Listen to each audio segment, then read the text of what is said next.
Film dimulai dengan memperlihatkan sebuah mobil yang baru saja tiba di halaman rumah.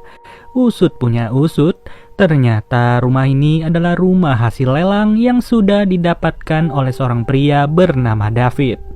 Di hari pertamanya beres-beres, ia cuma ditemani oleh anaknya yang bernama Jessica karena David sendiri sudahlah cerai dengan istrinya.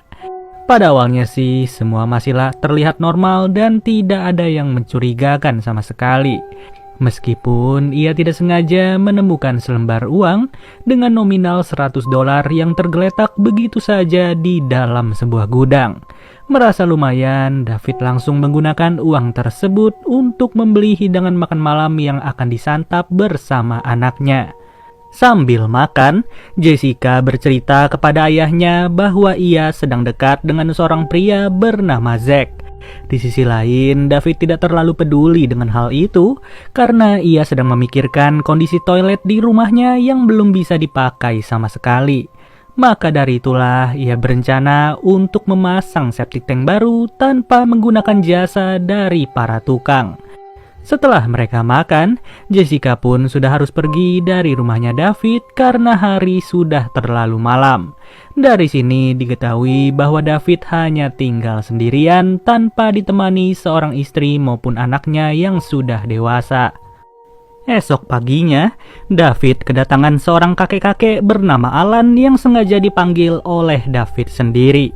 Yang dimana kakek ini merupakan perancang taman yang sangat handal dan dibayar mahal oleh David untuk mendekorasi halaman rumahnya. Kebetulan pada hari ini Alan hanya datang untuk sekedar survei lokasi sambil merencanakan jadwal pemasangan. Gak lama dari itu, David ditelepon oleh temannya yang bernama Mark dan ia diberitahu kalau temannya itu akan segera datang.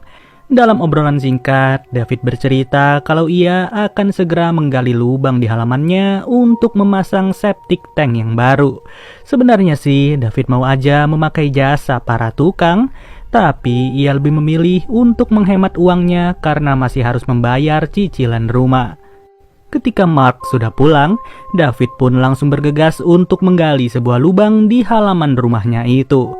Belum lama menggali, ia tidak sengaja membenturkan cangkulnya kepada benda keras yang ternyata berasal dari sebuah kayu. Namun mengejutkannya, setelah dibuka, isi dari kayu itu malah terdapat sebuah jasad dan segepok uang yang langsung diambil oleh David. Merasa tidak percaya, David pun menemukan sebuah fakta bahwa uang tersebut bukanlah uang mainan. Hanya saja, semenjak kejadian itu, David selalu mendengar suara-suara aneh yang berasal dari dalam rumahnya ketika hari sudah malam. Pada pagi harinya, David memulai lagi aktivitasnya secara normal yang dimana ia bekerja di sebuah perusahaan yang bergerak di bidang game Android. Kabar baiknya, atasan David yang bernama Mr. Wu sangatlah kagum dengan kinerja David yang begitu efektif. Alhasil, David diberikan satu tugas terakhir yang harus ia selesaikan sebelum Mr. Wu menaikkan jabatan dari David sendiri. Sepulang dari kantor, David kembali melanjutkan tugasnya untuk membersihkan kolam renang maupun halaman rumah yang sudah begitu kotor.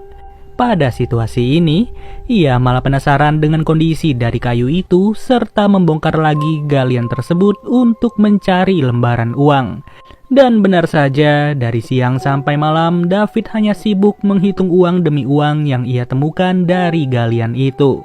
Luar biasanya lagi, jumlahnya sendiri tidak disangka sama sekali, yang dimana setelah dihitung-hitung tumpukan uang itu berjumlah $3.400.000. Kalau dirupiahkan kurang lebih sih nominalnya sama dengan 48 miliar rupiah. Namun untuk kesekian kalinya ia kembali mendengar suara-suara aneh yang berasal dari lantai dasar rumahnya.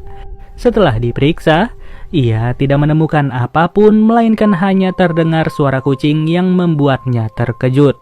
Apalagi kondisi di dalam galian itu masihlah normal dengan jasad si kakek yang terbaring begitu saja selayaknya mayat biasa.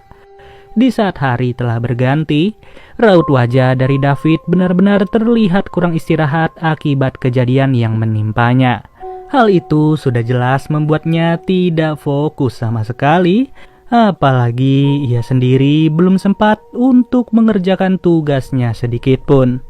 Sesampainya di rumah, David pun kembali dikejutkan dengan suara-suara aneh yang berasal dari halaman rumahnya. Seketika itu juga ia merasa bahwa mayat kakek itu masihlah hidup dan ia langsung mengambil uang-uang tersebut untuk dikubur kembali. Bahkan, perasaan tidak nyaman terus-menerus menimpa hari-hari David saat ia sedang beraktivitas sekalipun.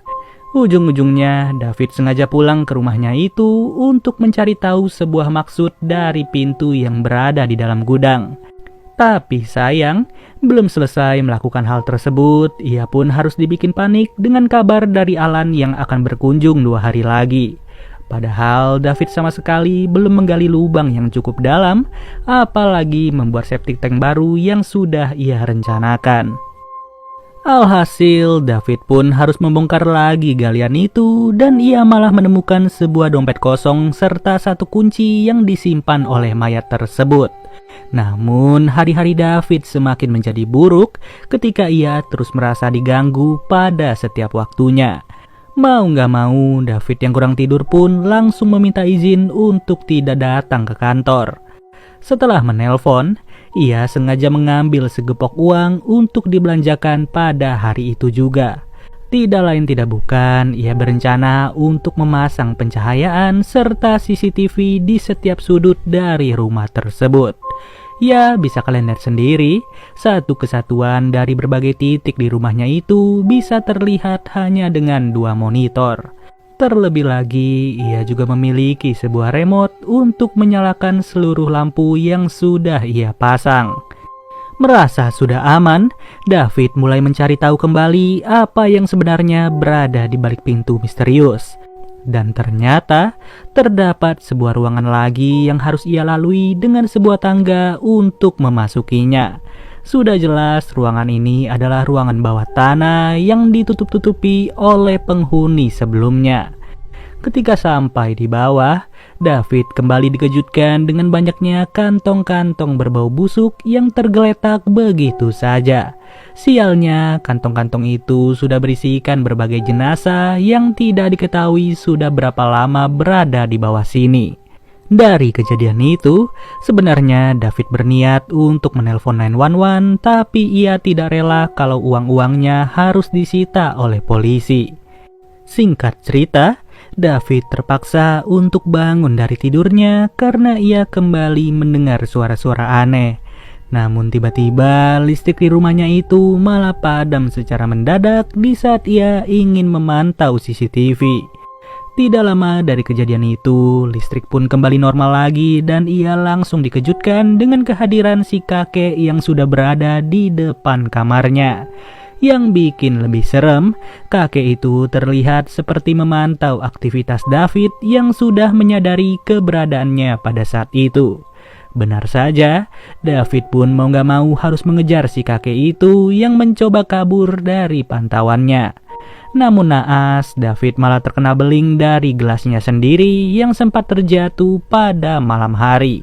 Dengan kondisi kaki yang penuh luka, ia pun tetap memaksakan diri untuk datang ke galian tersebut sambil membawa tongkat kasti. Karena ia sudah merasa lelah dengan semua ini, David pun sampai-sampai tertidur pulas di atas jasad dari kakek tersebut. Ya, bayangin aja, kagetnya udah kayak apa kalau tiba-tiba sudah terbangun di atas mayat yang membusuk. Merasa dikerjai habis-habisan, David pun mulai beranjak dari lubang itu untuk bersiap-siap pergi ke kantornya. Namun lagi-lagi, ia kembali melihat sosok si kakek yang sedang berdiri sambil menatapnya secara serius. Dari sinilah David tidak ingin lagi menyia-nyiakan waktunya dan ia langsung mengejar kakek tersebut. Tapi siapa sangka, mayat dari si kakek masihlah terbaring di dalam lubang tanpa memperlihatkan gerak-gerik bahwa ia masih hidup.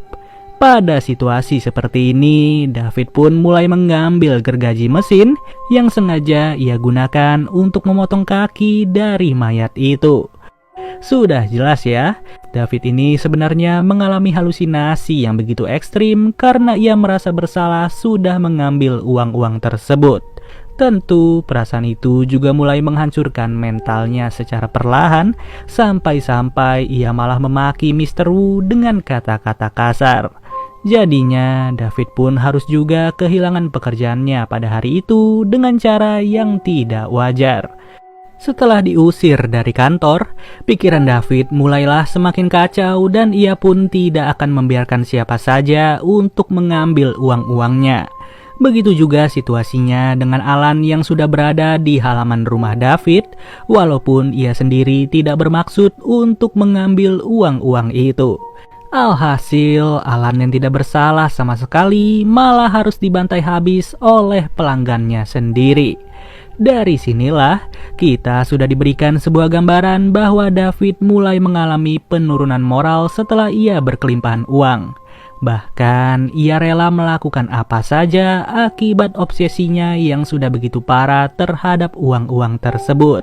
Sampai-sampai ia tidak bisa lagi membedakan mana orang yang peduli dengan dirinya maupun orang yang tidak peduli sama sekali. Dengan hilangnya nyawa dari Alan dan juga Mark pada saat itu, David malah semakin membabi buta untuk menutupi segala perilakunya. Ujung-ujungnya, ia menjadi orang yang panik sendiri sambil kebingungan untuk menyimpan uang-uang tersebut.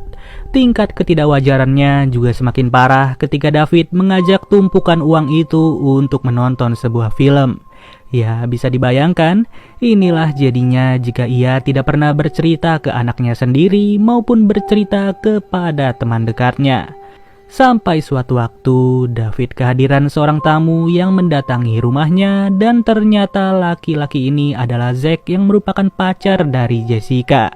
Namun naas, kedatangan Zack tidaklah disambut dengan baik oleh David karena ia dianggap ingin mengambil seluruh uangnya. Parahnya lagi, Zack yang sudah berlumuran darah pun harus dibungkus secara hidup-hidup ke dalam kantong besar yang ia gunakan untuk membungkus mayat. Padahal kalau dipikir-pikir, Zack cuma ingin bertamu ke calon mertuanya yang sudah ia tunggu-tunggu dari jauh hari. Sedangkan untuk Jessica sendiri, ia mendapatkan perilaku yang tidak jauh berbeda dari pacarnya itu, yang dimana Jessica sengaja diajak ke ruangan bawah tanah. Tentu saja, di tempat inilah David langsung memukul anaknya sendiri tanpa menyadari apa yang sudah ia berbuat. Ia benar-benar sudah terlihat tidak normal karena ia menganggap seluruh orang ingin mengambil uang-uangnya itu. Sampai di suatu momen, David mulai menyadari apa yang sudah ia perbuat dan ia pun ingin mengakhirinya pada saat itu juga. Lebih tepatnya, David langsung berlari meninggalkan anaknya itu tanpa memberitahu apa yang akan ia lakukan. Kalau dilihat-lihat, David malah sengaja menggunakan pakaian rapih dan langsung berjalan menuju lubang tersebut. Ya, bisa dibilang ia ingin menutup perbuatan ini dengan cara yang sama dari pemilik rumah sebelumnya. Dengan kata lain, apa yang dirasakan oleh David pernah juga dirasakan oleh orang-orang yang pernah menghuni rumah ini. Alhasil, jasad kakek-kakek yang ditemukan oleh David adalah penghuni terakhir dari tindakan serupa yang tidak berujung bahagia. Namun kali ini, rantai permasalahan itu bisa saja terputuskan apabila ada seseorang yang mengetahui keberadaan Jessica. Dan tentunya polisi juga harus menemukan jejak-jejak si David agar semua masalah bisa terselesaikan. Oke deh guys, mungkin segini aja pembahasan dari film Digging to Death. Sampai bertemu lagi di video berikutnya. Gua Nandi cabut dulu. Dadah.